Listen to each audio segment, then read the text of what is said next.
Hey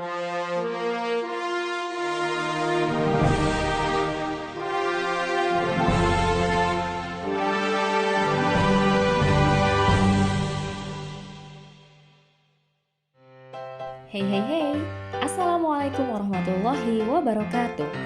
Anak-anak hebat, soleh-solehah kelas 9 angkatan 51. Kita lanjut lagi ke destinasi yang kedua. Masih dalam tema Saintek, proyek akhir sekolah. Selamat menyaksikan.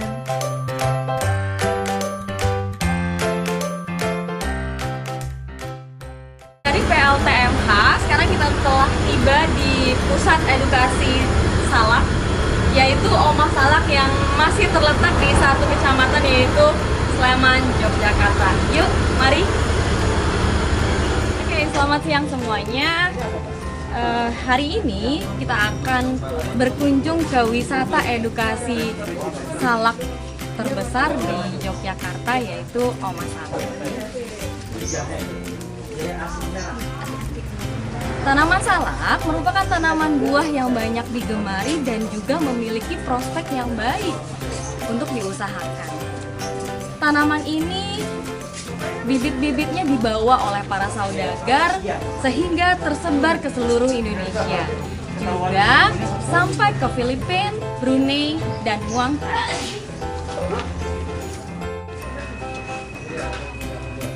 Tanaman salak banyak terdapat di DKI Jakarta, Jawa Tengah, Jawa Timur, dan daerah istimewa Yogyakarta. Di daerah istimewa Yogyakarta sendiri, Sleman merupakan kabupaten penghasil atau produksi salak pondoh terbesar dibandingkan dengan kabupaten atau kota lainnya. Teman-teman, yuk kita berkenalan lebih dekat dengan pengelola Omah Salak. Assalamualaikum Pak. Waalaikumsalam. Ya, saya dengan Latifah dari SMP Sleman. Boleh diperkenalkan dirinya dan juga boleh dijelaskan secara umum mengenai wisata edukasi ini, Pak? Terima kasih. Nama saya Agung. Kita istilahnya pengelola untuk Omah Salak ini. Jadi di Omah Salak ini adalah untuk Edutourism Salak Center. Jadi kita untuk pusat pembelajaran tentang budidaya salak. Jadi pengunjung nanti bisa belajar bagaimana tentang budidaya salak, mulai dari misalnya penjelasan tentang bagaimana cara penanaman sampai perawatan, mungkin juga ada pemangkasan dan juga ada biasanya yang ditanya itu juga untuk pembudidayaan. Jadi mungkin mulai dari penyerbukan ataupun mengkawinkan antara bunga jantan dan betina bahkan sampai panen. Nanti pengunjung juga bisa panen di kebun petani. Jadi mungkin seperti itu di tempat kita. Baik, kalau boleh tahu ini luasnya berapa hektar ya Pak? Kalau yang di kebun ini kan contoh dibuat aja, dibuatnya itu cuma 2000 meter, tapi kalau pengunjung yang menginginkan panen di kebun petani, nanti kita bekerjasama dengan kelompok tani. Jadi di kelompok tani itu kita sebenarnya tersebar sampai lereng Merapi itu ada sekitar 40 kelompok tani. Kalau hektarannya ya lebih dari 20 hektar pun ada. Kalau pengelolaannya sendiri bagaimana Pak? Ini pribadi, swasta atau dari pemerintah daerah? Kalau kita istilahnya untuk pengelolaan manajemennya memang kita pribadi, tapi bekerja sama dengan kelompok tani. Karena memang kalau yang untuk manajemen, untuk pengelolaan misalnya untuk edukasi dan juga untuk istilahnya pengelolaan wisatanya, kita manajemen pribadi, nanti kerjasama untuk lahan pertaniannya dengan kelompok tani. Jadi seperti itu. Kalau begitu setelah dipanen, selain menjadi buah, ada apa saja nih Pak produk yang menjadi olahan bahan baku dari salak ini sendiri? Untuk buah salak ini kan kita ketahui istilahnya di samping dijual dengan buah segar, kita juga ada banyak olahan, ada bakpia salak, ada bolen salak, ada jenang salak, ada keripik salak, dan juga ada minuman juga ada. Jadi ada minuman sari salak, minuman istilahnya manisan salak, jadi kayak sari apel itu juga ada. Kita juga dari salak, iya. Oke. Kalau gitu sebelum nanti kita nyobain berbagai produk olahan salak, boleh kita belajar bagaimana cara membudidaya salaknya ya Pak? Oh bisa, nanti kita bisa belajar cara budidaya, bahkan sampai panen pun kita persilahkan kalau Bapak Ibu semua menginginkan untuk panen salak untuk oleh-oleh di rumah. Oke, ya, terima kasih Pak. Kita langsung ke penjelasannya.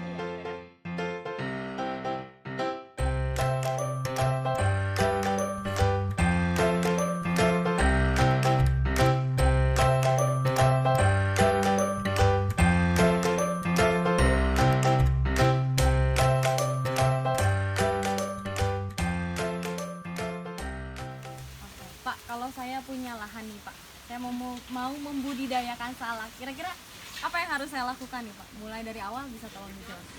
Kita jelaskan untuk tanaman salak ini adalah tanaman palem-paleman, jadi kayak kelapa sawit. Dan kebetulan pohon salak ini adalah tanaman asli Indonesia. Jadi kalau kita lihat ada banyak buah, apel, anggur, durian dari luar negeri banyak. Tapi salak itu nggak ada yang dari luar negeri, karena yang ada baru di Indonesia. Jadi kalau ada istilahnya untuk cara budidayanya, budidayanya kan seperti ini. Kita dulu buat lahan itu, lahannya kita ratakan, terus kita buat bedengan. Jadi untuk nanam salak pondok ini kita budidayakan lewat cangkok. Bibitnya dari bibit cangkok, nanti kita tanam dengan jarak ini. Jadi pertama kita buat galuran dengan jarak 2 meter. Jadi galian seperti kalau kita nanam galuran cabai. Itu galian? Galian seperti nanam cabai. Dulu nanamnya itu malah di bawah. Dengan jarak galuran itu 2, terus nanamnya 1,5. Jadi jarak tanam 2 kali 1,5. Ini sekali tanam udah turun-temurun. Kalau dari bibit cangkok bisa mulai berbuah itu setelah umur 2 tahun. Dan setelah 2 tahun itu berbuah terus menerus. Tergantung perawatan. Ini udah 30 tahun. Kalau ini lebih dari 30 tahun.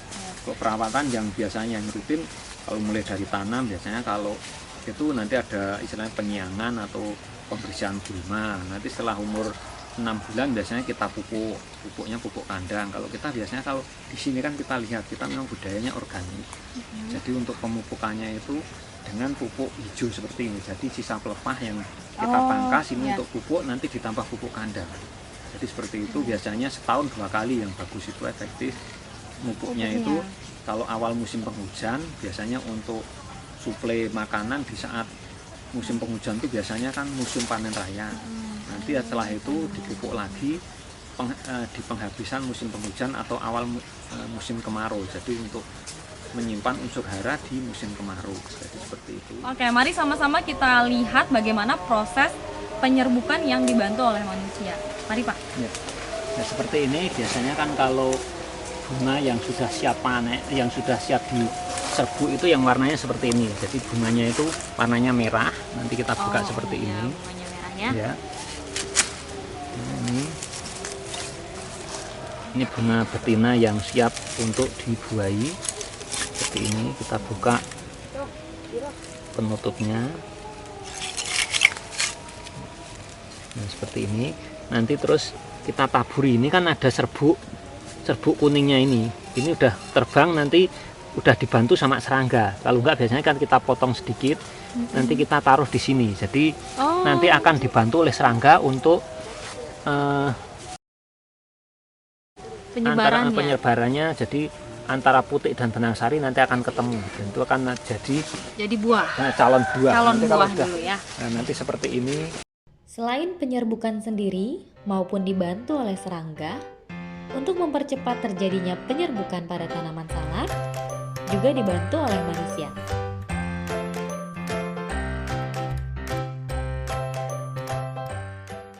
Nah, kita mau tahu nih gimana ciri-cirinya salak yang sudah siap dipanen nih Pak. Kalau salak yang siap dipanen dari usia penyerbukan seperti ini, itu usianya 5-6 bulan baru siap panen. Seperti itulah proses perbanyakan pada tanaman salak.